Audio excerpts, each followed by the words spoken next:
Imagine falling in love with someone who does this for a living.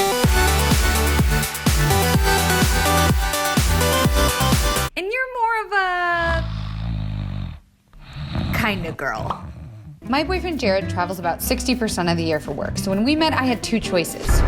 Only see him a couple days a week, or get over my intense agoraphobia and fear of flying and learn to love to travel.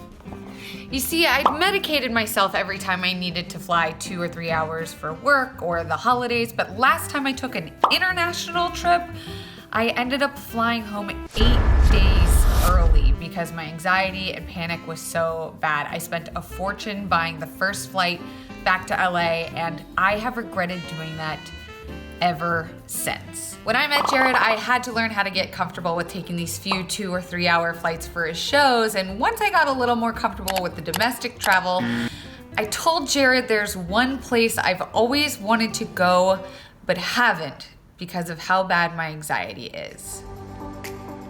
Thailand. So this is my advice/travel vlog on how exactly I took my dream trip while traveling with anxiety. Tip 1, book the f***ing ticket. With a gentle push from Jared and my therapist, I realized tackling some of the fear meant making this a real and concrete date. Because money returns, time does not. Step 2, prep your balls off. A lot of my fears of international travel stem from the feeling of not being in control. What if I forget something? What if I get lost? What if Google Translate doesn't work? What if I fall off a cliff? We used a travel agent. Her name is Allison, and she does over-the-moon vacations. When I say this bitch planned everything. Step 3, pack your anxious balls off. This is a suitcase I got from Target for $100. Yay, Target.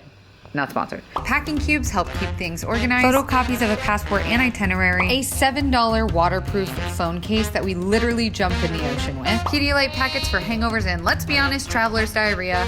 Guidebooks. As much as I am like an Instagram little like millennial bitch, I do want to learn about the culture. I want to be able to appreciate it. I don't just want to post like ass pics and not like also talk about how beautiful the country is or the people are, the food, or understand how their way of living is different from mine. Reading a lot about the history and like the sacredity. Is sacredity a word? How sacred the country is, so that, you know, you also don't go and like offend people and be that stupid, dumb, loud American millennial Instagram hoe when you get there. I could also tell you about pre-ordering your currency from your bank because it's usually cheaper, or about this amazing traveler safe that I got from Amazon for $16 with a detachable metal lock.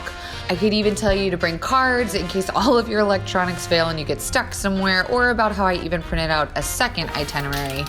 Look at how many mobile chargers you have. But let's get to the travel. It's a 19-hour flight from LA to the world's most visited city of Bangkok. We took an evening flight because even if it meant we got to Thailand at 9 a.m. the next day and a half later, my anxiety felt less severe after at least getting some sleep. Something that helped me with the idea of jet lag, plus 19 hours of flying, plus the stress of being away from home, was that I needed to tell myself that I knew I was going to be uncomfortable, even if it was just for a little while. Giving myself this realistic pep talk was vital to getting through the biggest hurdle of flying. And I'd be cheating if I didn't tell you we upgraded to Economy Plus with Amex points, had a few cocktails pre-flight, but just to take the edge off, and drank some dream water after a few hours of flying. I also made sure to stretch and keep my blood flowing, and be honest with Jared about when spurts of panic came up. Feeling like you have a teammate helps. And before I knew it, we did it. We're in Thailand. We're in Thailand.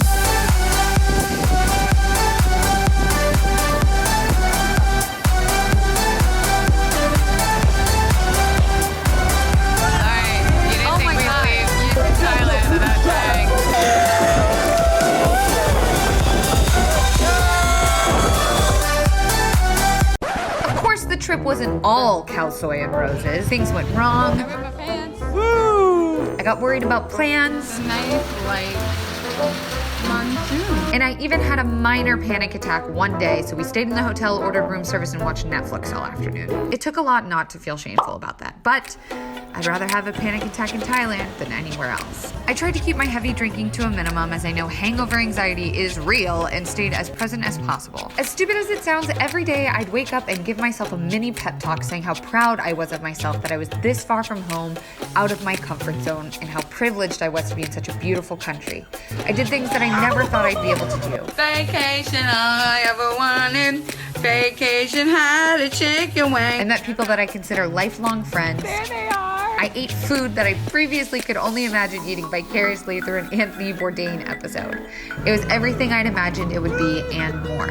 I want to encourage all who want to travel but feel too overwhelmed to even begin to remember. The greatest journey that lies ahead of you starts with a single step. And it's never too late to take that first leap.